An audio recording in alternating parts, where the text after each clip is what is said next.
नमस्कार। भाषा विज्ञानको यस कक्षामा हार्दिक स्वागत गर्दछु।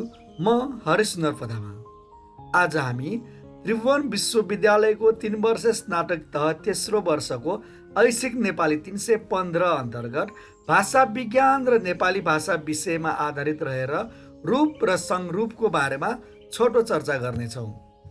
आजको कक्षामा हामी निम्न विषयहरूमा छलफल गर्नेछौँ। रूपको परिचय, प्रयोगका दृष्टिले रूपका प्रकारहरू, त्यसमा पनि हामी मुक्त रूप र बद्ध रूपको बारेमा छलफल गर्नेछौँ। त्यस्तै बद्ध रूपका प्रकारहरू, संरूप, रूप विश्लेषण पद्धति र अन्तमा 3 वर्ष स्नातक नेपाली विषयमा त्रिभुवन विश्वविद्यालयको वार्षिक परीक्षामा सोधेका प्रश्नहरू बारे पनि हामी केही चर्चा गर्नेछौँ। आजको हाम्रो कक्षा सुरु गरौँ रूपबाट। त रूप जुन रूप छ, रूपबारे कक्षा सुरु गर्नुभन्दा अगाडि ध्वनि र वर्णबारे जान्नु आवश्यक भएकोले सर्वप्रथम ध्वनि र वर्णबारे हामी परिचित हौँ। सामान्यतः ध्वनिको अर्थ कुनै पनि प्रकारको आवाज हो, जस्तै बादल गर्जनु, ताली बजाउनु र मैले यहाँ ढ्याङ ढ्याङ ढ्याङ ढ्याङ आवाज निकाले। यसरी जुनसुकै माध्यमबाट आएको भए पनि सबै प्रकारका आवाजहरूलाई सामान्यतः ध्वनिभित्र समेटिने गर्दछ। तर भाषा विज्ञानको सन्दर्भमा यी सबै आवाजहरू ध्वनि हुँदैनन्। यी आवाजहरू त मात्र स्वर हुन्छन्। त्यसमै ध्वनि भनेको के हो त? भाषा विज्ञानको सन्दर्भमा ध्वनि भनेको मानवीय उच्चारण अङ्ग अर्थात् मुख विवरबाट उच्चारित सार्थक भाषिक एकाइ हो। त्यसैले ध्वनि भनेको मानवीय वाणी हो, जसलाई सुनेर श्रोताले कुनै न कुनै प्रकारको अर्थ पहिल्याउन सक्छन्। अर्थात् मानवीय उच्चारण अङ्गबाट उच्चारित ध्वनिबाट यदि कुनै श्रोताले कुनै न कुनै प्रकारको अर्थ पहिल्याउन सक्छन् भने त्यो ध्वनिलाई हामी वा त्यो आवाजलाई हामी ध्वनि भन्छौँ। नत्र त्यस्ता आवाजहरू भाषा विज्ञानको सन्दर्भमा ध्वनिको कोटिमा समेटिँदैनन्। त्यस्ता आवाजहरू मात्र स्वर हुन्छन्। र अर्को कुरा, ध्वनिले विभिन्न वर्णहरूको निर्माण हुन्छ, अर्थात् ध्वनिले वर्णको निर्माण गर्दछ। ध्वनि भनेको के हो त? ध्वनि भनेको मानवीय उच्चारण अङ्गबाट उच्चारित सार्थक एकाइ अर्थात् भनौँ सार्थक भाषिक एकाइ, र त्यही ध्वनिले वर्णको निर्माण गर्दछ। त्यसमै वर्ण भनेको के हो त? वर्ण भनेको भाषाको लघुत्तम एकाइ हो। लघुत्तम एकाइ भनेको के हो त भन्दाखेरि भाषाको सबैभन्दा सानो अर्थ विभेदक, भनौँ न भाषाको सबभन्दा सानो अर्थ विभेदक ध्वनिलाई हामी वर्ण भन्छौँ र यो अविभाज्य हुन्छ। अविभाज्य भनेको त्योभन्दा सानो टुक्रामा हामी विभाजन गर्न सक्दैनौँ भन्ने हो। जस्तै एउटा क वर्ण हेरौँ। क भन्दाखेरि त्यहाँनिर क र अ दुईटा वर्ण जोडिएको हुन्छ र कलाई हामी क र असम्म टुक्रा गर्न सक्छौँ र कलाई हामी जुन यो खुट्टा काटेको क छ नि हो, त्यसलाई हामी त्योभन्दा थप सानो टुक्रामा विभाजन गर्न सक्दैनौँ। हो, त्यही भाषाको सबैभन्दा सानो अर्थ विभेदक ध्वनिलाई नै हामी वर्ण भन्छौँ है। त्यसले यहाँ मैले लेखिदिएको छु, भाषामा क भन्दा सानो रूपमा कलाई टुक्रा गर्न सकिँदैन। त्यसैले क वर्ण भयो। तर कका विभिन्न स्वरहरूको सहयोगबाट अन्य विभिन्न वर्णहरू निर्माण गर्न सक्छौँ है। जस्तै अन्य उपवर्णहरू निर्माण गर्न सक्छौँ। जस्तो कि कमा आ जोडेपछि का बन्छ, कमा इ जोडेपछि के बन्छ। हो, त्यो का कि त्यसलाई हामी उपवर्ण भन्छौँ। त वर्णलाई बुझाउनको लागि लेख्य रूपमा यस्तो धर्के चिन्ह प्रयोग गरिन्छ। त्यसैले यो जुन धर्का भित्रको क छ त्यसले क वर्ण भनेर बुझाउँछ। अब नेपाली भाषामा वर्णहरू कति प्रकारका छन् त? तपाईँहरूलाई थाहै छ, स्वर वर्ण 6वटा छन्, व्यञ्जन वर्ण 29वटा छन्।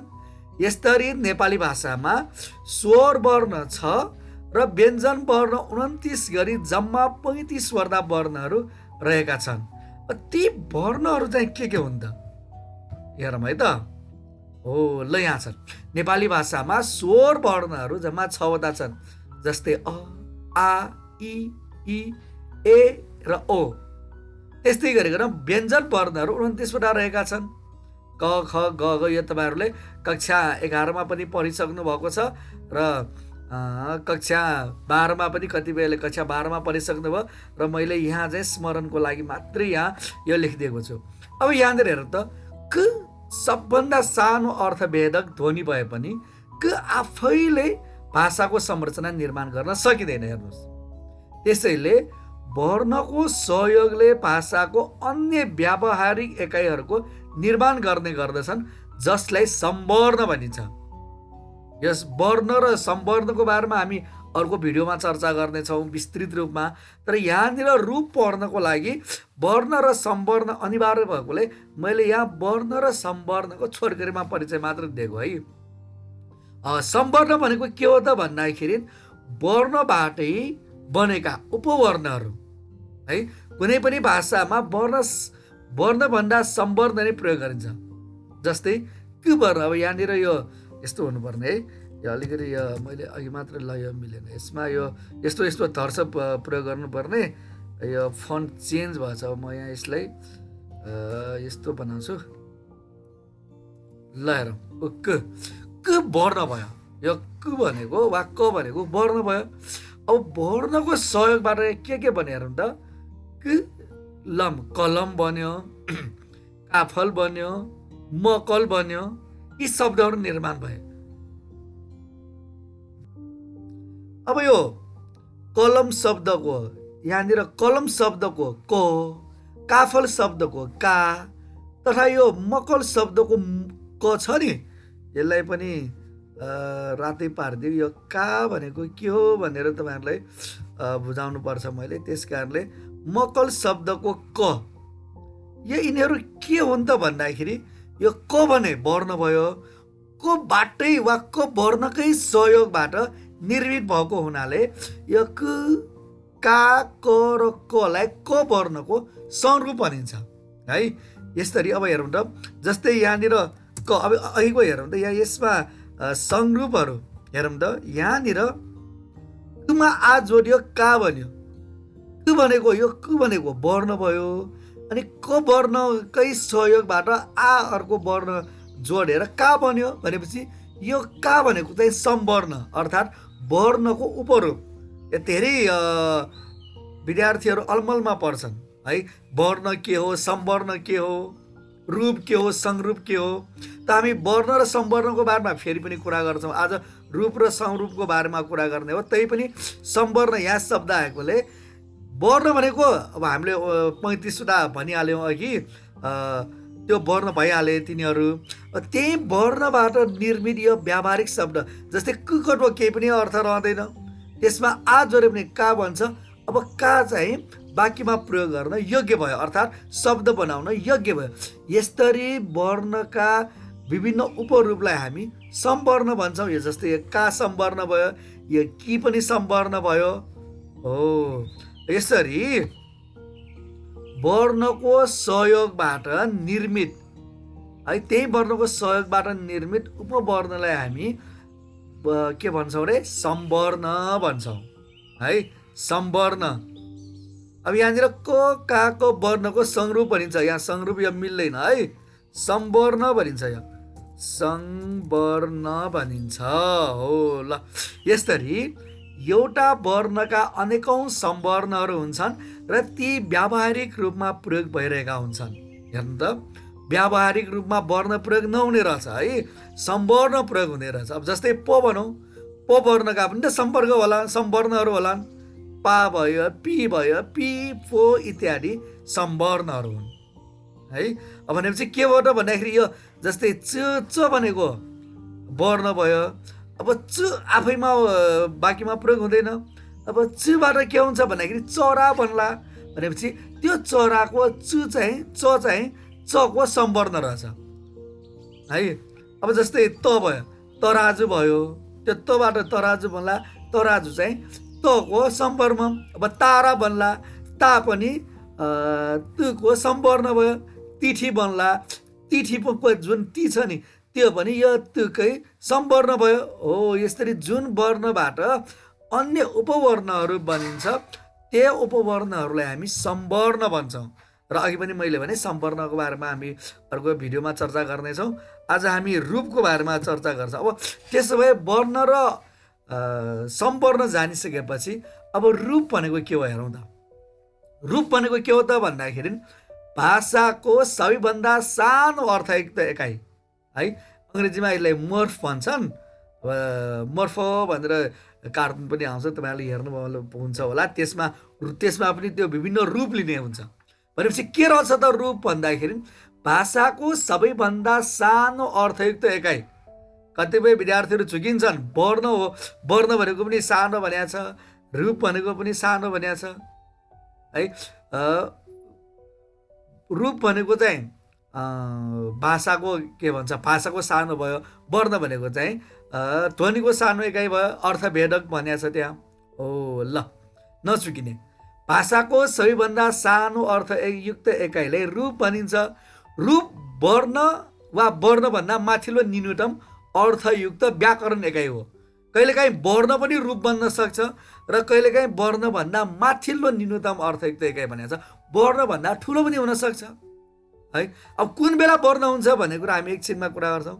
रूप स्वतः निर्मित हुने हुनाले यसलाई खण्डित गर्न सकिँदैन है। रूप वर्ण वा त्योभन्दा ठुलो एकाइ बन्न सक्छ, तर वर्ण चाहिँ अर्थहीन चाहिँ हुँदैन भनेको छ। जस्तै एउटा शब्द लिउँ, मानौ रामले भन्ने वाक्य छ। हेरौँ त, यसमा रूप बुझ्नको लागि रामले भन्ने हेरौँ है त।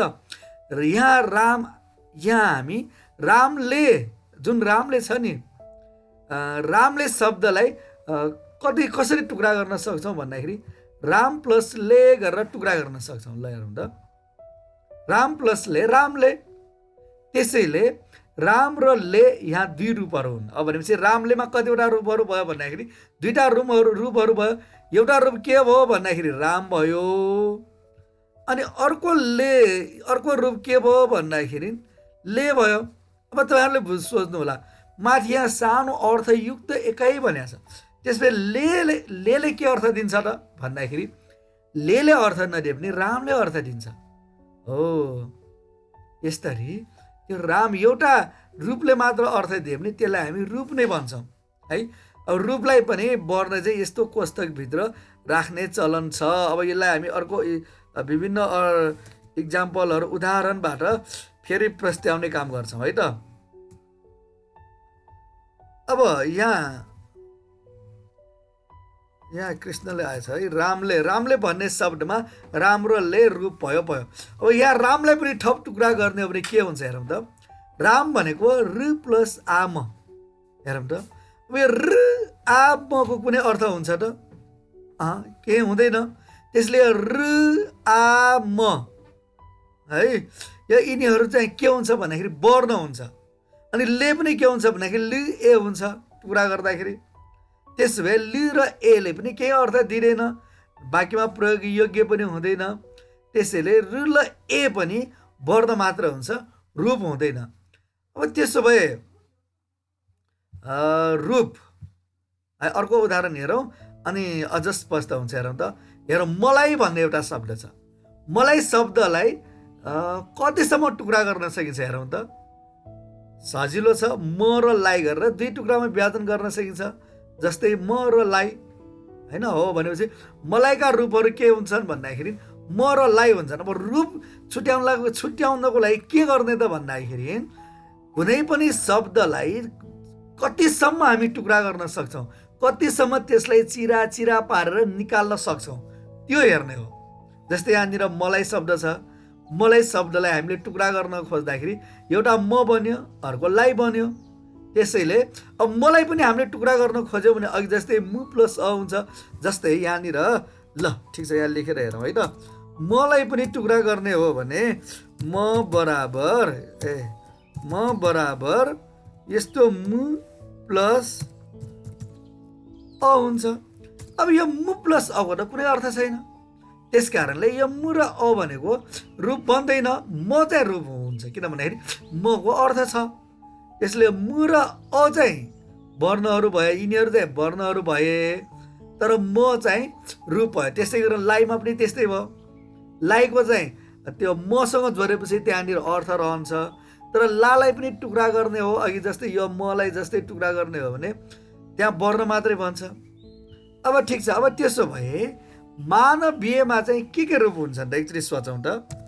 ल हेरौँ है त, मानवीय के मिलेर बनेको हुन्छ अरे? मानव प्लस के हुन्छ अरे? मानव प्लस इए। त्यसो भए मानवीय शब्दका रूपहरू के हुन् त भन्दाखेरि एउटा रूप मानव भयो, अर्को रूप इए भयो। अब यसलाई जनाउँदाखेरि कसरी जनाउने? मैले अघि भने नि, यो चिन्हद्वारा जनाउने है। ल फेरि यहाँ मिस्टेक भयो है, यो चिन्हद्वारा जनाउने। ल दुईटा आयो ल है। त्यो मानवीय शब्दका रूपहरू के हुन् भन्दाखेरि एउटा रूप मानव, अर्को रूप इए भनेपछि के रहेछ त भन्दाखेरि प्रत्यय लाग्नेहरू जुन छन् नि, प्रत्ययहरू पनि रूप हुने रहेछन्। अब यसमा हेर, यसमा अमानवीय छ, यसलाई कसरी टुक्रा गर्न सकिन्छ? एउटा अ छ प्लस मानव छ प्लस इए छ। अब यहाँ हेरौँ त, यहाँ अगाडि पनि छन्, पछाडि पनि छन्, बिचमा पनि छन्, बिचको र अर्थ छ। अब यसलाई पनि टुक्रा गर्ने हो भने अर्थ रहँदैन, वर्ण मात्रै बन्ने भयो। अब यहाँनिर कतिवटा रूप छन् भन्दाखेरि 3वटा भयो। अ एउटा रूप भयो, मानव एउटा रूप भयो र इए एउटा रूप भयो। हो भनेपछि रूप भनेको त उपसर्ग पनि हुँदो रहेछ होइन त? उपसर्ग पनि रूप हुँदो रहेछ। अब यसलाई चिन्हमा राख्दाखेरि कसरी राख्नु पर्यो अरे? अ राख्नु पर्यो। त्यस्तै गरिकन मानवलाई पनि यस्तै कोष्टकभित्र राखिहालौँ, यो पनि रूप भइहाल्यो। अनि अर्को रूप चाहिँ के छ त भन्दाखेरि इए छ। त्यसो भए नलेखेरमा एकचोटि यसका रूपहरू के हुन्छन् एकचोटि प्रयास गरौँ त। के हुन्छ होला? लेख्नुहोस् त। ओ गुड। एउटा न हुन्छ, किन भन्दाखेरि न पनि अर्थ विभेदक हो। एउटा के हुन्छ? लेख हुन्छ होइन? लेख हुन्छ। अनि अर्को के हुन्छ? के हुन्छ भन्नुहोस् त? यहाँ नमा पनि म लेख्दैछु, तपाईँहरू सोच्दै गर्नुहोस् त। सोच्दै गर्नुहोस्। यहाँनिर मैले न र लेखेछु है, कमा लेख्नुपर्ने ठाउँमा ल लेखेछु। र के हुन्छ भन्दाखेरिमा एर हुन्छ। हो ल, नलेखेरका रूपहरू के हुन् त भन्दाखेरि न हुन्छ, लेख हुन्छ र एर हुन्छ। भनेपछि यिनीहरू चाहिँ रूपहरू है त। अब प्रहारको के हुन्छ? सजिलो छ यो त। अब म त्यस्तो लेख्दिनँ है त। यो प्लस मात्रै लेख्छु। एउटै गायो ल, ठिकै छ, प्लस मात्रै लेख्छु ल। प्लस हार छ। रूपहरू के छन् भन्दाखेरि प्र र हार भयो रूप। अनि घरेलुका चाहिँ के हुन्छ त? सहिलो छ, घर भयो। अनि के अरे भन्नुहोस् त? एलु। ल है, घरेलु भयो। अब यहाँनिर देख्यो भनेको छ। देख्योमा के हुन्छ? देख प्लस ए प्लस ओ, 3वटा रूपहरू छन् है। यो ख्योमा चाहिँ ए प्लस ओ हुन्छ भन्ने कुरा तपाईँहरूले 11 कक्षामा पनि पढ्नु भएको होला। अब मलाई जहाँसम्म लाग्छ अब रूपबारे चाहिँ अलिकति तपाईँहरूको दिमागमा यस्तो पो रहेछ रूप भन्ने आयो होला भन्ने मलाई विश्वास लागेको छ। अब त्यसो भए के रहेछ त रूप भन्दाखेरि प्रत्यय पनि रूप रहेछ, अनि उपसर्ग पनि रूप रहेछ, विभक्तिहरू पनि रूप रहेछन् है, त्यस्तो रहेछ। ल मैले यही कुरालाई यहाँ लेखिदिएको छु, हेर्नुहोस् त। प्रत्यय, उपसर्ग, विभक्ति। अघि सुरुवातमा हामीले यहाँ रामले भन्नेमा ले पनि रूप आएको थियो है। प्रत्यय, उपसर्ग, विभक्ति पनि रूप नै रहेछ भन्ने कुरा बुझियो। रूप के हो त भन्दाखेरि कहिले शब्द सरह पनि हुन आउँछ होइन र। जस्तै म भयो शब्द भयो, राम भयो शब्द भयो। रूप शब्द सरह वा शब्दभन्दा सानो आकारको हुँदो रहेछ। सामान्यतः भाषाको न्यूनतम अर्थयुक्त एकाइले रूप वा रूपिम भनिएको पाइन्छ, वा कहिलेकाहीँ रूपिम पनि भनिन्छ। रूप र रूपिममा हामी माथिल्लो कक्षामा अलिकति चेन्ज पाउँछौँ, तर यहाँनिर चाहिँ रूप र रूपिम एउटै हो भनेर हामी पढ्छौँ। अनि यो न्यूनतम अर्थगत एकाइ हो होइन। भाषाको रूप चाहिँ न्यूनतम अर्थगत एकाइ हो र यसभन्दा साना एकाइको अर्थ रहँदैन। अघि मैले भने नि, जस्तै राम भयो, रामभन्दा साना एकाइ खोज्यौँ भने त्यो वर्ण मात्रै हुन्छ। जस्तै म भयो, म भन्दा सानो एकाइ खोज्यौँ भने त्यो वर्ण मात्रै हुन्छ।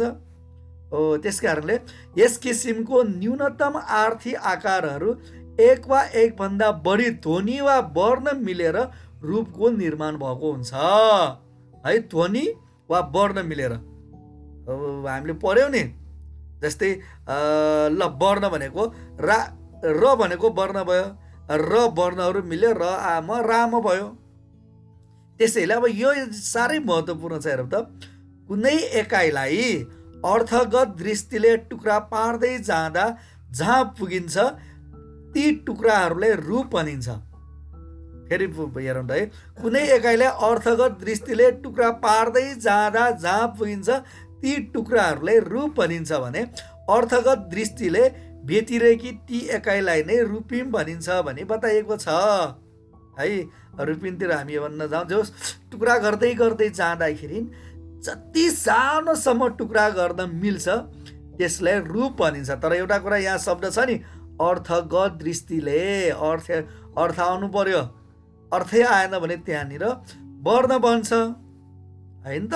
हो ल, अब यहाँनिर हामी वाक्य स्तरकै एउटा संरचनालाई हेरौँ है त। जस्तै यहाँ सजिलो वाक्य मैले यहाँ लेखिदिएको छु, रामले श्यामलाई देख्यो।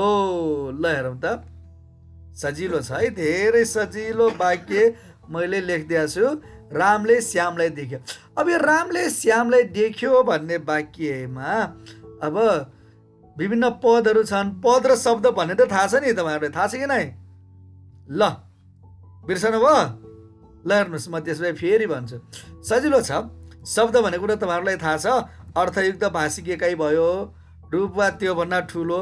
अनि त्यही शब्दलाई जब वाक्यमा प्रयोग गरिन्छ नि तब त्यसलाई हामी पद भन्छौँ है त। पद भनेको वाक्यमा प्रयोग गरिएको शब्द।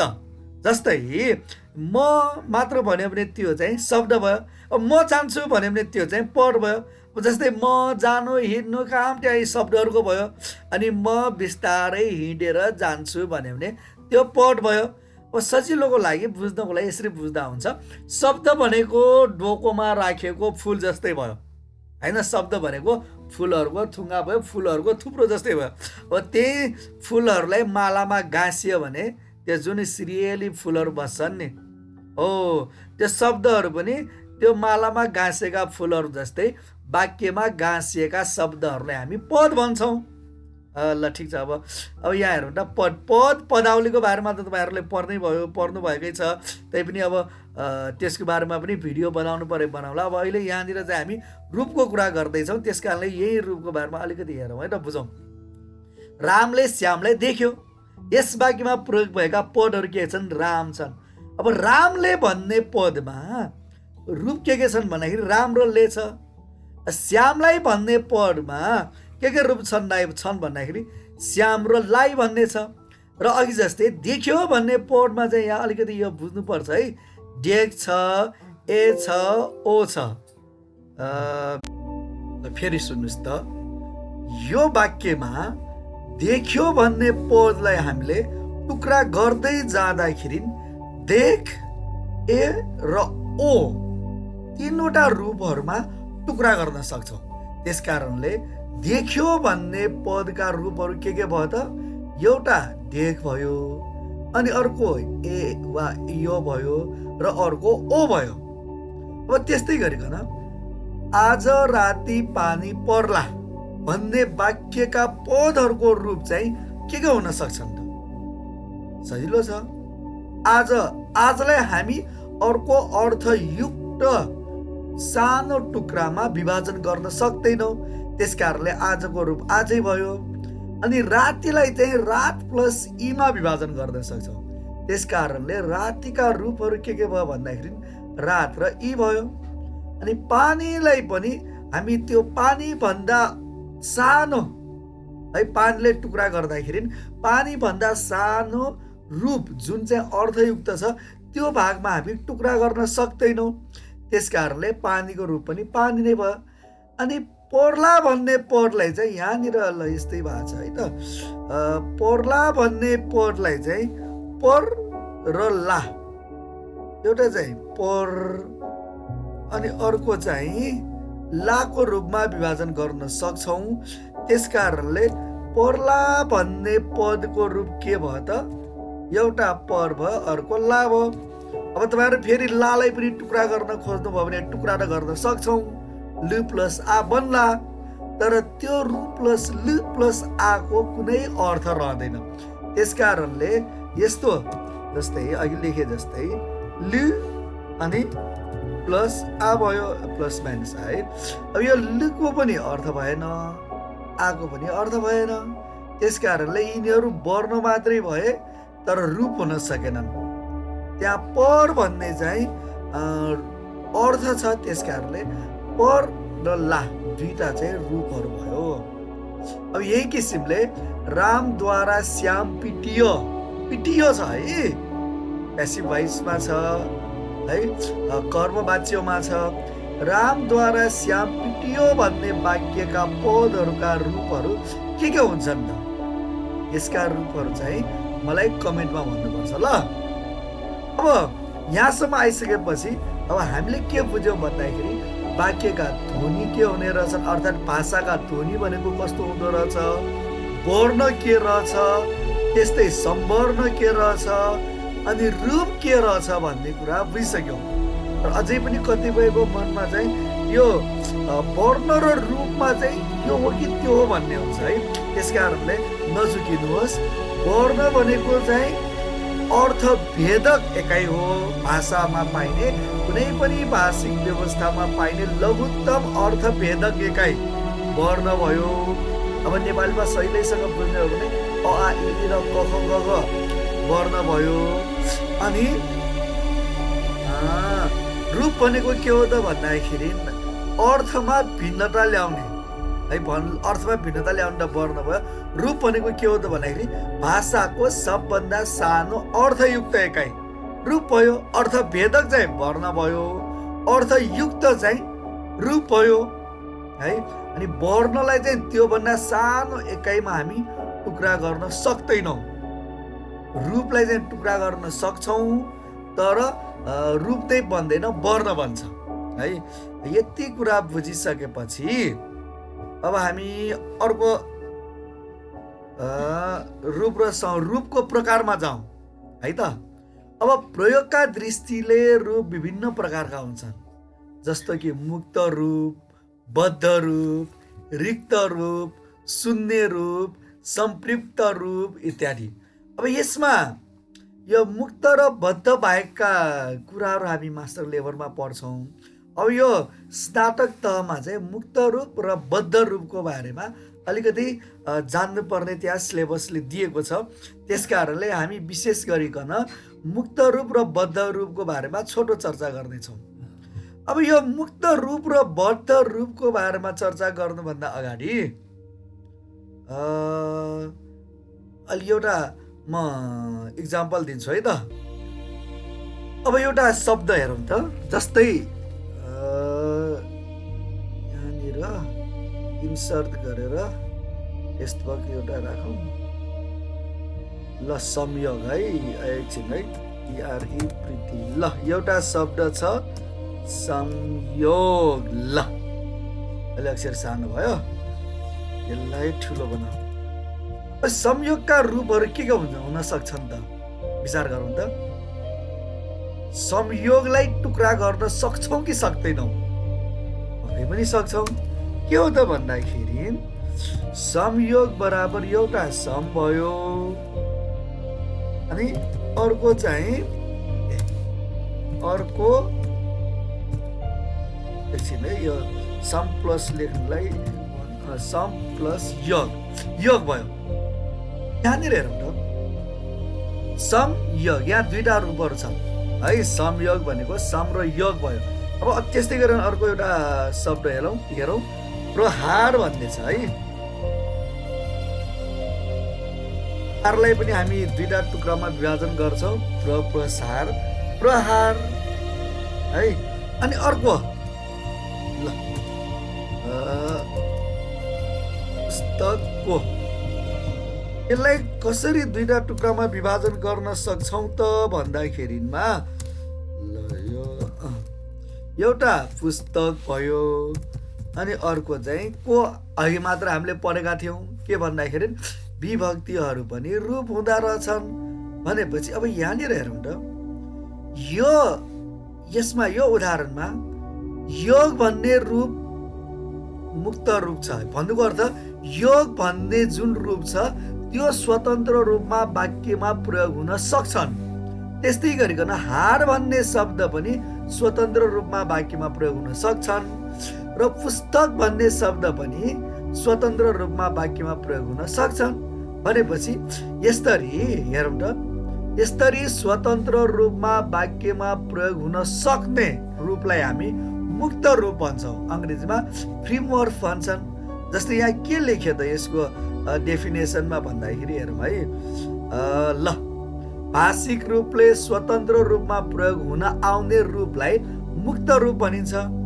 यस्तो रूप वाक्यमा मुक्त वा स्वतन्त्र रूपमा पनि प्रयोग हुन सक्छ है, र अन्य रूपसँग मिलेर पनि प्रयोग हुन सक्छ। जस्तै यो योग भन्ने योग त्यतिकै पनि वाक्यमा प्रयोग हुन सक्छ र अन्य रूप भनेको समसँग पनि मिलेर वाक्यमा प्रयोग हुन सक्छ भनेपछि हामीले संयोगलाई पनि वाक्यमा प्रयोग गर्न सक्छौँ हामी, अनि योगलाई पनि वाक्यमा प्रयोग गर्न सक्छौँ भनेपछि योग है, यो योग चाहिँ स्वतन्त्र रूपमा पनि वाक्यमा प्रयोग हुन सक्ने भएकोले योगलाई हामी मुक्त रूप भन्छौँ। यसलाई संरचना र प्रयोगका दृष्टिले अविभाज्य अङ्ग मानिन्छ है। यो भन्दा सानो भयो भने त्यो रूप नै बन्दैन। विशेष गरी के पर्छन् भन्दाखेरि नाम, सर्वनाम, विशेषण, क्रिया विशेषण र धातुहरू यस अन्तर्गत पर्दछन्, अर्थात् मुक्त रूपमा पर्दछन्। अब यसैमा हेरौँ त, यो सम भन्ने रूप वाक्यमा त्यतिकै प्रयोग हुन सक्छन् त? सक्दैनन्। यसैमा प्र भन्ने रूप पनि सक्दैनन्, हो भन्ने पनि सक्दैनन् भनेपछि यसरी यी रूपहरू स्वतन्त्र रूपमा प्रयोग हुन सक्दैनन् र अन्य रूपसँग आबद्ध भएर प्रयोग हुन सक्छन् है, आबद्ध भएर वा बद्ध भएर प्रयोग गर्न हुन सक्दछन्। त्यसैले यो सम अनि यो प्र अनि यो को जस्ता रूपहरूलाई हामी बद्ध रूप भनेर भन्छौँ है। ल हेरौँ त, बद्ध रूप। यहाँ अब बद्ध रूपकोमा चाहिँ के लेखेको छ भन्दाखेरि यसको पनि इक्जाम्पल माथिकै भयो, स्वतन्त्र रूपमा आउन नसक्ने तर अन्य रूपसँग आबद्ध भएर मात्र प्रयोग हुन सक्ने रूपलाई बद्ध रूप भनिन्छ। हेरौँ त, स्वतन्त्र रूपमा आउन नसक्ने तर अन्य रूपसँग आबद्ध भएर मात्रै प्रयोग हुन सक्ने रूपलाई बद्ध रूप भनिन्छ।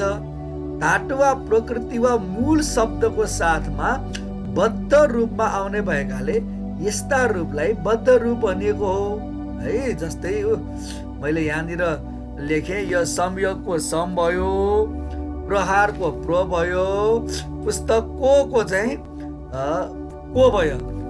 यी रूपहरू स्वतन्त्र रूपमा वाक्यमा प्रयोग हुन सक्दैनन्। अन्य रूपहरू जस्तै अन्य रूपहरू भनेको यो समको योगसँग वा अर्को संहारसँग वा अरू रूपसँग मिलेर आउन भएकोले त्यसलाई हामी बद्ध रूप भन्छौँ है त। अब बद्ध रूपका प्रकारहरू कति प्रकारका छन् भन्दाखेरि बद्ध रूपका प्रकारहरू 3 प्रकारका छन्। एउटा पूर्व सर्ग वा उपसर्ग, एउटा मध्य सर्ग, अर्को परसर्ग। अब पूर्व सर्ग परसर्ग त हामीले यो भन्दा अघिल्लो क्लासमा पढिसक्यौँ। अब हामी मध्य सर्गको बारेमा पनि यहाँ पढ्दैछौँ। अब पूर्व सर्ग भनेको के हो त भन्दाखेरि धातु वा नामिक पदका अगाडि गाँसिन आउने बद्ध रूपलाई पूर्वसर्ग पनि भन्छौँ है। हामीले यसलाई उपसर्ग उपसर्ग भनेर पढ्दै आइरहेका थियौँ। अब जस्तै यहाँ हेरौँ त, प्र प्लस हार प्रहार, प्र प्लस कार प्रकार। हेरौँ त, एउटा यो दुवैमा आयो है।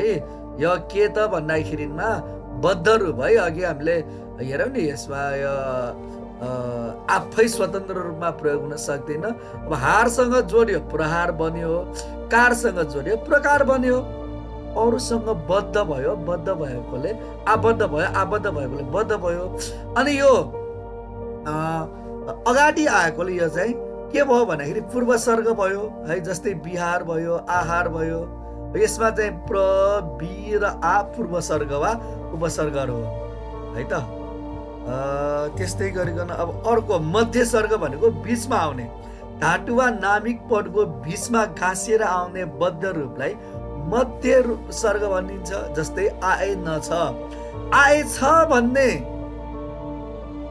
शब्द यसमा चाहिँ के छ भन्दाखेरि आउ यो जुन छ नि, यसका रूपहरूमा यो न भन्ने छ नि,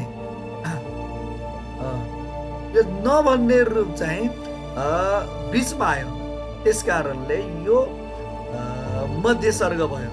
त्यसै गरिकन परसर्गको हेरौँ त, मुक्त रूपको पछाडि घाँसिन आउने रूपलाई परसर्ग भनिन्छ। जस्तै मानवता भयो, घरेलु, हाटले, रामको।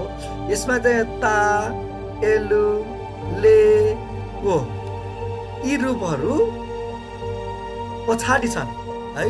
त्यस कारणले यी रूपहरूलाई हामी परसर्ग भनेर भन्छौँ। यो चाहिँ हामीले योभन्दा अघिल्लो क्लासमा पनि पढेको हुनाले यसलाई मैले त्यति जोड दिएर भनिन, संरूप पारे पढ्दैछौँ है त। के हो त संरूप भनेको हेरौँ है। यहाँ मैले एउटा इक्जाम्पल दिएको छु। यहाँ शब्द छ भन्ने छ। अब शब्द छका रूपहरू के हुन्? एउटा सग छ, एउटा द छ र अर्को छ छ। त्यस्तै गरिकन शब्द छ भन्ने एउटा शब्द छ। अब शब्द छका रूपहरू के हुन्? एउटा सग छ, अर्को त छ र अर्को छ छ। अनि त्यस्तै गरिकन यहाँ सग छ भन्ने पनि छ। सग छका रूपहरू के हुन् भन्दाखेरि एउटा सग भयो, अर्को छ भयो। अब यो तीनैवटा शब्द शब्द छ, शब्द छ र सग छले एउटै अर्थ बुझाउँछ, हो कि नै? हो ल। अब यहाँ छ नि, यसका रूपहरू अलिकति हेरौँ त। सग सबैको सग छ, अनि छ पनि सबैको छ, तर यहाँनिर दको सट्टामा त आयो। हो हो, दको सट्टामा त आयो। अनि यहाँ तको सट्टामा यहाँ केही पनि नआएको पनि छ है। भनेपछि एउटै रूप हेरौँ,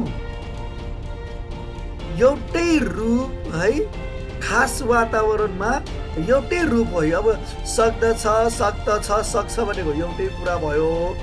एउटै कुरा भए तापनि यहाँ खास वातावरणमा चाहिँ फरक फरक वर्णहरू आयो वा फरक फरक रूपहरू आयो। यसरी है, यो त भनेको चाहिँ यही दकै उपरूप हो, अर्थात् त भनेको दको सट्टामा आएको हो। त्यसैले तलाई हामी दको संरूप भनेर भन्छौँ है। संरूप भनेको यसरी रूपकै उपरूपलाई संरूप भन्छौँ है। दकै सट्टामा यहाँ त प्रयोग भयो, उही परिवेशमा उस्तै किसिमले भने यसरी उही परिवेशमा उस्तै किसिमले फरक रूप प्रयोग भयो भने त्यसलाई हामी संरूप भन्छौँ। संरूपले पनि जुन रूपको जुन अर्थ छ त्यही अर्थ बुझाउँछ। जस्तै यहाँनिर दले जुन अर्थ बुझाउँछ, तले पनि त्यही अर्थ बुझाउँछ। अर्थात् शब्द छले जुन अर्थ बुझाउँछ, शब्द छले पनि त्यही अर्थ बुझाउँछ। त्यसैले तलाई हामी दको संरूप भन्छौँ। अब अर्को उदाहरण हेरौँ त। जस्तै लेख्दा र लेख्दा। अब यो लेख्दाका रूपहरू के हुन् भन्दाखेरि एउटा लेख भयो, अनि अर्को चाहिँ दा भयो हैन। अनि लेख्दाका रूपहरू के हुन् भन्दाखेरि एउटा लेख भयो, अनि अर्को ता भयो। अब यहाँ पनि त्यही परिवेश आएको छ। हेरौँ त, दाको सट्टामा ता आयो, उस्तै किसिमका शब्दहरू छन्, तर रूप अलिकति चेन्ज भयो है। हो यसरी चेन्ज भयो, रूप चेन्ज भएको उही अर्थ दिने रूपलाई हामी संरूप भन्छौँ। जस्तै यहाँ के लेख्यो भन्दाखेरि खास रूपको विभिन्न वातावरणमा प्रयोग हुने उपरूपलाई संरूप भनिन्छ। वा सजिलो छ, उस्तै वा समान अर्थ भएको मिल्दो जुल्दो ध्वनि भएको रूपलाई नै संरूप भनिन्छ। संरूप भनेको के हो त भन्दाखेरि उस्तै वा समान अर्थ भएको अनि मिल्दो जुल्दो ध्वनि भएको रूप, त्यसलाई हामी संरूप भन्छौँ है त। अब अर्को उदाहरण पनि हेरौँ है त। यहाँनिर जान्छ छ, जान्छका रूपहरू के हुन्? जा र छ, जा प्लस छ जान्छ हैन त। यहाँनिर छु भयो जस्तो लाग्यो ल, जान्छ। अनि गयोका रूपहरू के हुन् भन्दाखेरि ग प्लस यो गयो। वास्तवमा यो जा प्लस यो हुनुपर्ने हो, किन भन्दाखेरि खा प्लस छ खान्छ हैन। अनि खा प्लस यो गयो खायो भने जस्तै जा प्लस छ जान्छ, जा प्लस यो गयो जायो हुनुपर्ने, तर के भइदियो भन्दाखेरि ग प्लस यो गयो भनिदियो भनेपछि ग भनेको त जाको सट्टामा आएको भयो। त्यसकारणले गलाई पनि हामी जाको संरूप भन्छौँ है। यहाँनिर मैले यस्तो लेखिदिएको छु, यहाँ गयो भन्ने शब्दको जुन ग छ नि यो चाहिँ जाको सट्टामा प्रयोग भएको। गयो भन्ने शब्दमा जाको सट्टामा ग भन्ने रूप आएको छ, त्यसैले जाको संरूप ग हुन पुगेको छ। अब जस्तै अरू उदाहरणहरू हेरौँ। सक्दिन र सक्दिन, अब यसमा दको यो सक्दिनको यो सक्दिन भन्ने शब्दमा प्रयोग भएको दको संरूप के भयो? शक्तिमन्नमा त भयो। त्यसैले त भनेको यहाँ दको संरूप भयो। अब जस्तै यहाँ खोक्दा, यो खोक्दालाई मैले यहाँ रातो बनाइदिएँ, त्यही खोक्दालाई हामी खोक्ता पनि त लेख्न सक्छौँ नि वा भन्न सक्छौँ भनेपछि यहाँ पनि दको सट्टामा त आयो। त्यस कारणले यहाँ यो ता पनि दाको लागि संरूप बन्यो। अब यहाँनिर हेरौँ त, खाएको भन्ने छ, यहाँ खाएको भन्ने छ। अब संरूप के भयो त भन्दाखेरि यहाँ ए हट्यो, त्यसैले यसमा संरूप भनेको फाइ वा फाइ केही पनि नभएको भयो हो। त्यस्तो चाहिँ त्यसरी यो अघि भने यसरी खास रूपमा विभिन्न वातावरणमा है विभिन्न परिवेशमा प्रयुक्त हुने उपरूपलाई संरूप भनिन्छ। वा सजिलोको लागि उस्तै वा समान अर्थ भएको मिल्दो जुल्दो ध्वनि भएको रूपलाई नै संरूप भनिन्छ है। अब संरूप हुनको लागि के हुनुपर्छ त? यो हाम्रो बुकमा पनि छ। संरूप हुनको लागि 1 नम्बरमा के हुनुपर्छ भन्दाखेरि समानार्थक भएर आउनुपर्छ, अर्थात् समान अर्थ भएर आउनुपर्छ। जस्तै सक्दिन र सक्दिन एउटै अर्थ छ, द र त फरक छ। त्यस कारणले त भनेको दको संरूप भयो। खोक्दा र खोक्दा पनि त्यस्तै छ, खाएको र खाएकोमा पनि त्यस्तै छ। अनि एकै प्रकारको रचनामा प्रयोग हुनुपर्छ। जस्तै विद्यार्थीहरू र विद्यार्थीगण, यहाँ हरू र गण एउटै परिवेशमा प्रयोग भएको छ, एकै प्रकारको रचनामा प्रयोग भएको छ, तर वर्ण फरक भएको छ।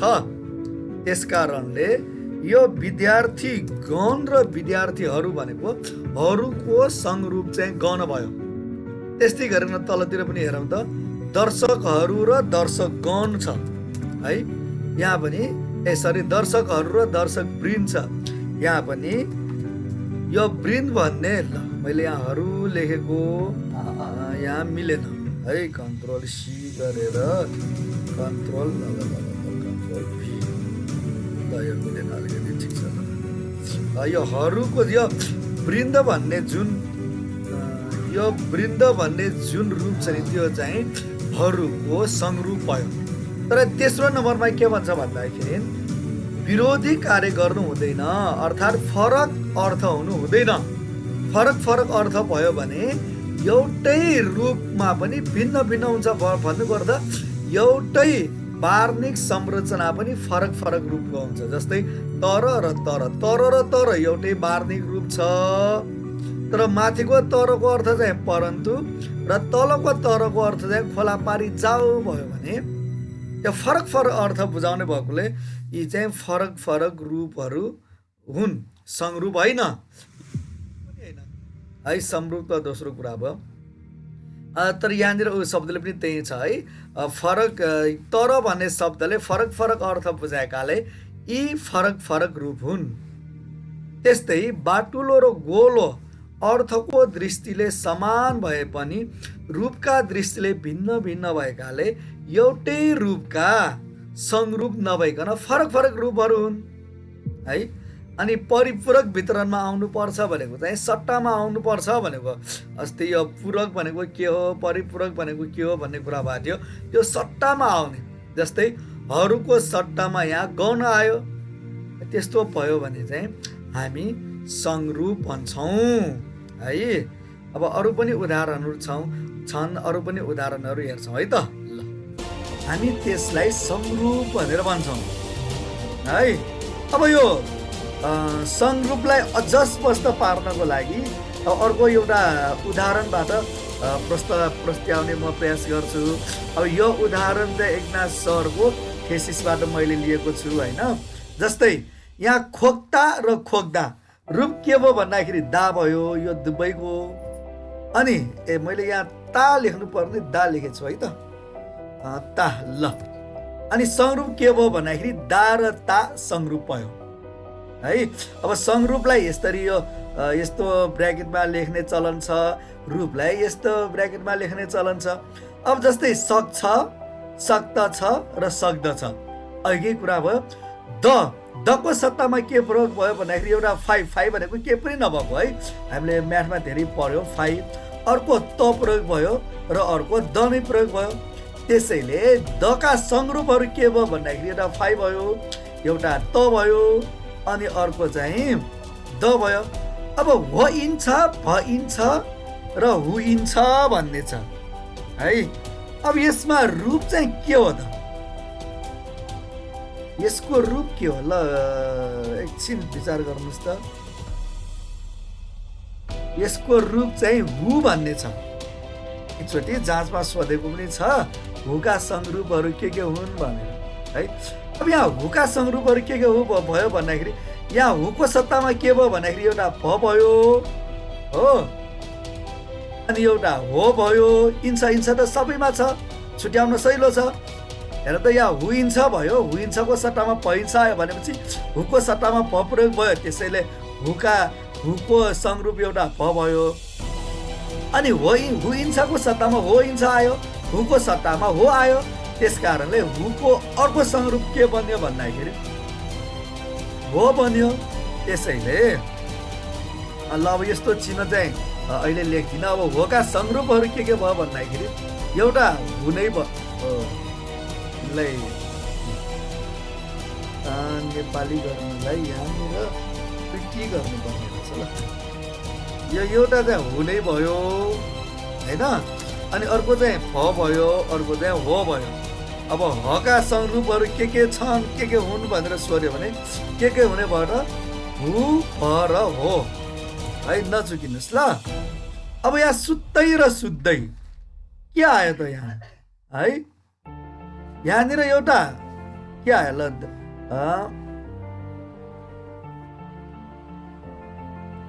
यो दही भयो होइन। अब दहीको सट्टामा अर्को यहाँ के आयो भन्दाखेरि तै आयो। त्यसो भए दहीका संरूप के भयो त भन्दाखेरि तै भयो। अब यहाँनिर पनि जान्छ र गयो, यो गयोमा पनि मिलेन है। अब मिलेन ल, ठिक छ। अब जान्छ गयोमा रूप के भयो भन्दाखेरि जा भयो। अब जाको अर्को शब्द के भयो भन्दाखेरि अघि मात्र भने एउटा चाहिँ जा भयो, अर्को चाहिँ ग भयो। अब जाका संरूपहरू के हुन् भनेर सोध्यो भने जा र ग भयो। अब यसमा कति धेरै छ हेर त है। ल अलिकति यसमा नअट्ने जस्तो देखेर मैले यसका संकल्प, सञ्चय, सन्ताप, सम्मान, संयोग भन्दैछ। अब यसको रूप चाहिँ के हो त भन्दाखेरि रूप के हो भन्दा सम भयो है। अब सम भएपछि समको सट्टामा त्यहाँ के प्रयोग भयो त? एउटा भयो सङ, सङ भयो है। अर्को के भयो त भन्दाखेरि सय भयो, स यो आदि। अर्को के भयो भन्दाखेरि सन भयो हो हो, अर्को सन पनि त्यहाँनिर भएको छ, अर्को सम पनि भएको छ फेरि है। अनि अर्को अन्तमा के भयो भन्दाखेरि सम भयो।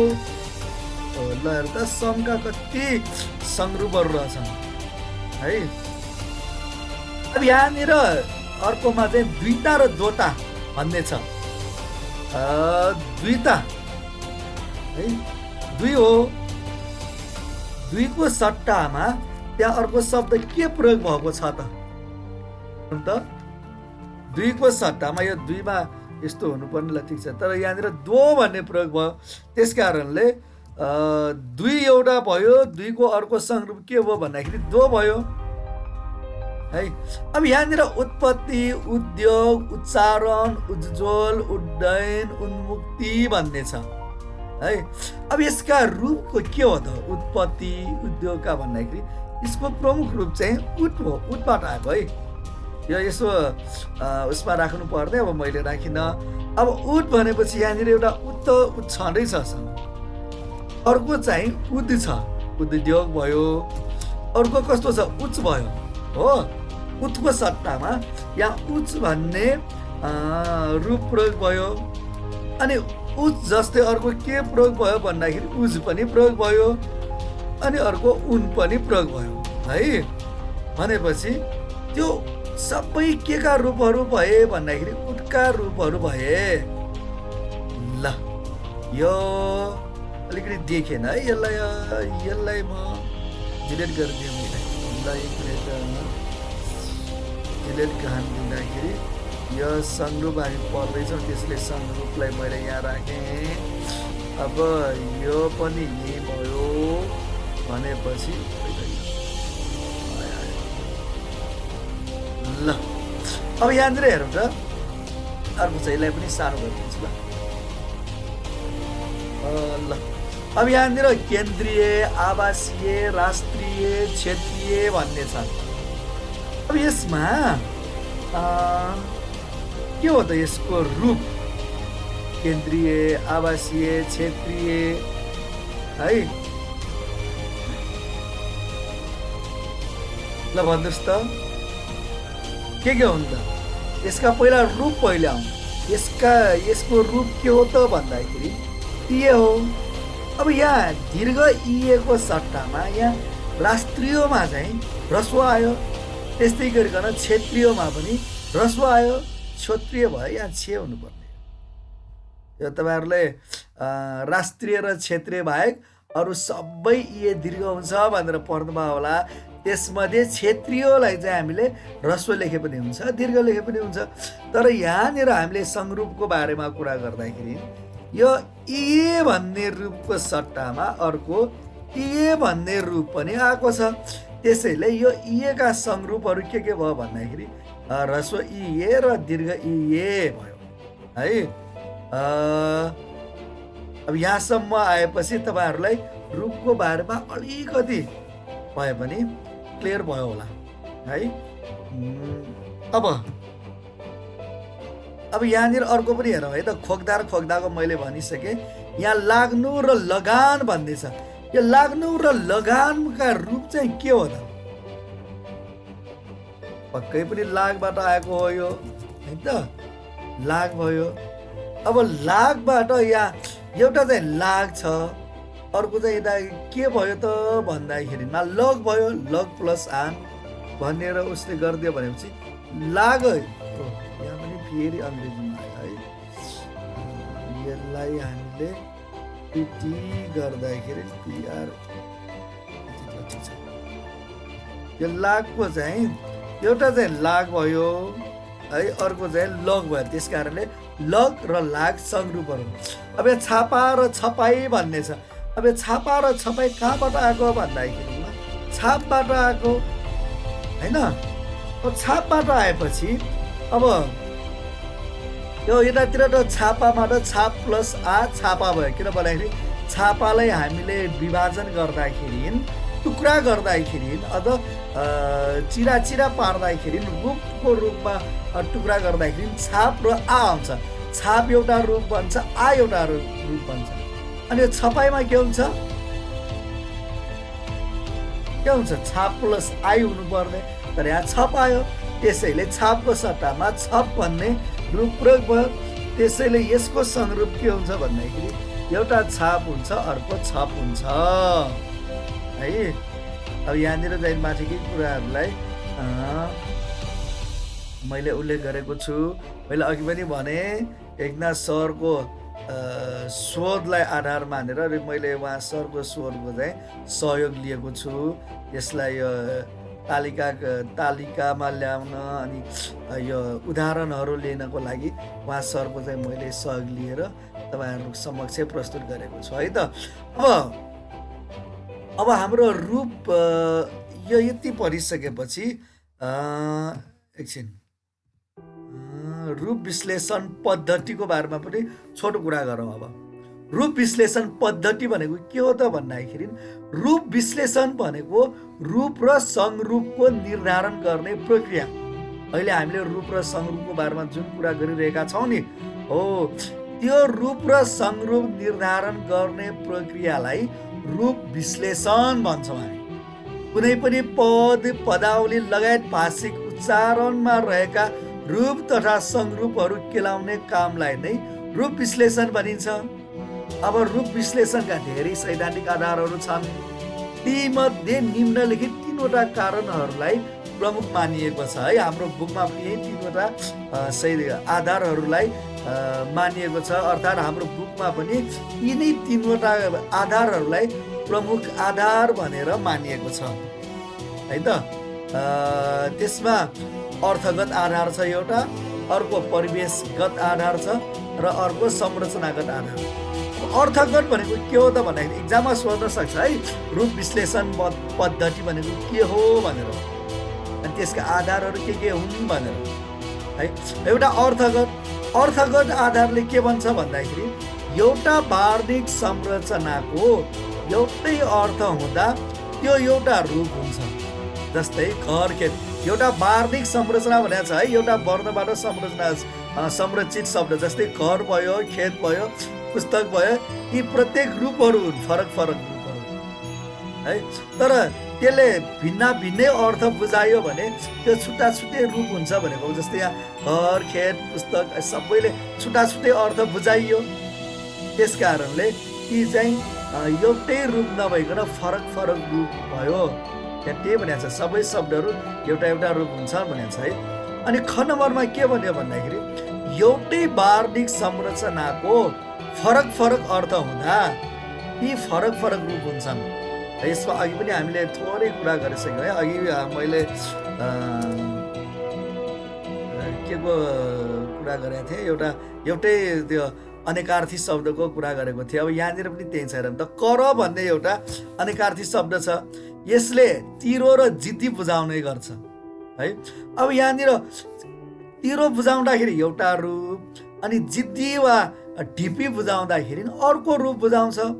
त्यस कारणले फरक एउटै वर्ण भए तापनि, अर्थात् एउटै वार्णिक संरचना भए तापनि अर्थका कारणले अर्थ फरक भएको कारणले गर्दाखेरि फरक परिवेशमा यिनीहरू फरक नै रूप हुन्छन् भन्ने छ, एउटै रूप हुँदैनन् है। अब ग नम्बरमा के भन्यो भन्दाखेरि भिन्न वार्णिक संरचनाको एउटै अर्थ हुँदा ती एउटै वा फरक रूप नभई एउटै रूपका संरचना हुन्छन्। हेर, भिन्न वार्णिक संरचना छन् तर अर्थ चाहिँ एउटै भयो है। अनि परिवेश पनि एउटै हुनुपर्छ है। यसमा त्यस्तोमा चाहिँ फरक रूप नभइकन एउटै रूपका संरूपहरू हुन्छन्। हामी के पढ्दैछौँ भने रूप विश्लेषण पद्धति पढ्दैछौँ। कुन बेला रूप हुन्छ, कुन बेला। त्यसैले कुन बेला संरूप हुन्छ त भन्दाखेरि वार्णिक संरचना सुनौँ त फरक छ, अर्थ एउटै छ, परिवेश एउटै छ भने त्यस बेला रूप नभइकन त्यही रूपका संरूप हुँदो रहेछ। जस्तै हाँस्दो र हाँस्दोमा हेरौँ त, हाँस्दो र हाँस्दोमा दो र तोको वार्णिक संरचना फरक छ। किन भन्दाखेरि दो भनेको द वर्णबाट आएको अर्थात् द प्लस ओ बाट आएको, अनि तो भनेको त वर्णको अर्थात् त प्लस ओ। अब वार्णिक संरचना फरक छ तर दुवैको अर्थ एउटै भएकोले दो र तो एउटै रूपका दुई समरूपहरू हुन् है। अब यो 2 नम्बरले के भन्छ त भन्दाखेरि एउटा रूप एउटा परिवेशमा आउँछ भने अर्को रूप अर्कै परिवेशमा आउँछ, अर्थात् एउटा रूप अर्को रूपको परिवेशबाट छुट्टिन्छ। जस्तै कलम, कागो, बस, विद्यालय आदि। यी रूपहरू कलम, कागो, बस, विद्यालय जस्ता रूपहरूको परिवेश छुट्टै छ अनि यिनीहरूको वार्णिक रचना पनि संरचना पनि छुट्टै छन्। त्यसकारणले यी सबै भिन्नै परिवेशमा आएको हुनाले यी एउटै रूप पनि होइनन्, एउटै रूपका समरूप पनि होइनन्। त्यसरी यिनीहरू चाहिँ फरक फरक रूपहरू हुन् भन्दा पनि। अनि दोस्रो ख नम्बरले के भन्छ भन्दाखेरि त्यही संरूपको निर्धारण परिवेशबाट हुन्छ, अर्थात् एउटै परिवेशमा आउने उही अर्थ दिने तर फरक फरक वार्णिक संरचना भएका फरक फरक वर्ण भएका रूपहरू संरूप हुन्छन्। जस्तै यहाँनिर खोक्दै र खोक्दैमा यो तै भन्ने रूप चाहिँ दै भन्ने रूपको संरूपको रूपमा आएको छ है। यो परिवेशगत आधारले यस्तो भन्छ। अनि संरचनागत आधारले चाहिँ के भन्छ त भन्दाखेरि एउटै संरचनामा एउटै मात्र अर्थ हुँदा एउटा रूप हुन्छ तर फरक फरक अर्थ हुन्छ, फरक फरक रूप हुन्छन्। जस्तै काम, खाम, दाम, माम। अब यिनीहरूको संरचना यो काम, खाम, दाम, मामको संरचनाहरू चाहिँ उस्तै छन् तर एउटा मात्रै सुनौँ त, तर एउटा मात्रै अर्थ भएकोले ती एउटा संरचनाको एउटै मात्रै रूप हुन्छन् है। तर यहाँनिर हेर्नु त काम, खाम, दाम, माम यिनीहरू चाहिँ उस्तै सुनिन्छ तर अर्थ एउटै मात्र छन्। त्यसकारणले यिनीहरू एउटा मात्रै रूप भए। तर यहाँ करको अर्थमा हेरौँ त, करको सन्दर्भमा करको अर्थ चाहिँ कहिले हात पनि हुन्छ, कहिले जिद्दी पनि हुन्छ, कहिले तिरो पनि हुन्छ है। वार्णिक संरचना एउटै छन्, एउटै संरचना भएर पनि फरक फरक अर्थमा आएको हुनाले यिनीहरू परिवेश अनुसार यिनीहरूको रूप पनि फरक फरक हुन्छन् है।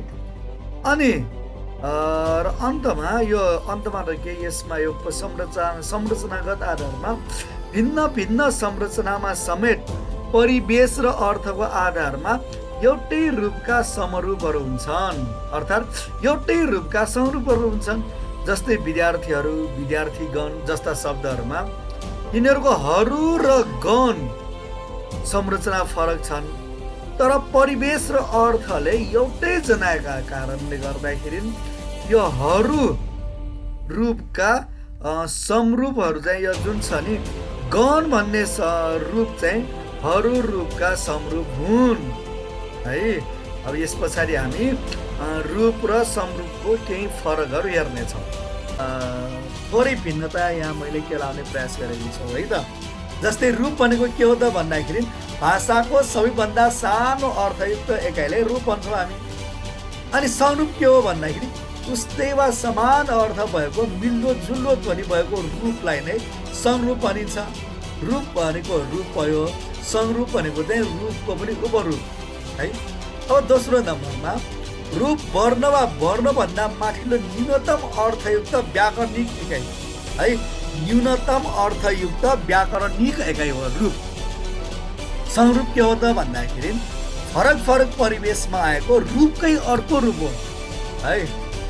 अनि रूप भनेको व्याकरणिक अङ्ग भयो, संरूप भनेको रूपकै अङ्ग भयो। अब हुन त व्याकरणिक अङ्ग पनि हो तर रूपकै अङ्ग। अब घरेलु शब्दमा जस्तै इक्जाम्पल एउटा घरेलु शब्दमा घर र एलु फरक फरक रूपका उदाहरणहरू हुन्। अनि हाँस्दो र हाँस्तो शब्दमा दो र तो एउटै रूपका संरूपहरू हुन्। अब तपाईँहरूले पनि भिन्नताहरू केलाउने प्रयास गर्नुहोस् अरू 5 नम्बर 6 नम्बरमा। अब यो रूप र संरूपबाट हाम्रो इक्जाममा चाहिँ कस्ता प्रश्नहरू सोधिए भन्दाखेरि रूप र संरूपमा के भिन्नता छन्, हु धातुका संरूपहरू के हुन् र अरू अरू त्यो धातुहरू दिएर वा अरू शब्दहरू दिएर संरूपहरू के। अब आजको हाम्रो कक्षामा हामीले के विषयमा छलफल गऱ्यौँ त त्यसबारे अब अलिकति समराइज गरौँ है त। सर्वप्रथम हामीले ध्वनिको विषयमा पढ्यौँ। वास्तवमा ध्वनि भनेको के हो त भन्दाखेरि भाषा विज्ञानको सन्दर्भमा ध्वनि भनेको मानवीय उच्चारण अङ्गद्वारा उच्चारित सार्थक भाषिक एकाइलाई हामी ध्वनि भन्छौँ। अरू बेला ध्वनिको सामान्य अर्थ हरेक किसिमको आवाज भए तापनि भाषा विज्ञानको सन्दर्भमा चाहिँ हामी मानवीय उच्चारण अङ्गद्वारा उच्चारित सार्थक भाषिक एकाइ। अनि त्यसपछि हामीले वर्ण पढ्यौँ। वर्ण भनेको के हो त भन्दाखेरि भाषाको सबैभन्दा सानो अर्थ विभेदक ध्वनि है, ध्वनि नै हो तर भाषाको सबभन्दा सानो अर्थ विभेदक भन्नुको अर्थ ध्वनिको लेख्य रूप नै वास्तवमा वर्ण हो है। त्यसपछि संवर्ण पढ्यौँ। अब वर्णमा हामीले के पढ्यौँ भन्दाखेरि जस्तै यो क ख ग घ को जुन क यो क वर्ण, अब स्वर वर्ण व्यञ्जन वर्ण हामीले पढ्यौँ। अनि अब जस्तै ध्वनि वर्ण के हो त भन्दाखेरि क भयो, यस्तो कलाई हामी वर्ण भन्छौँ। एकछिन है, यहाँनिर यो ठुलो बनाउनु पर्यो, यो रिभिजन गर्दैछु। यो क भयो, डिलेट क यस्तो भयो,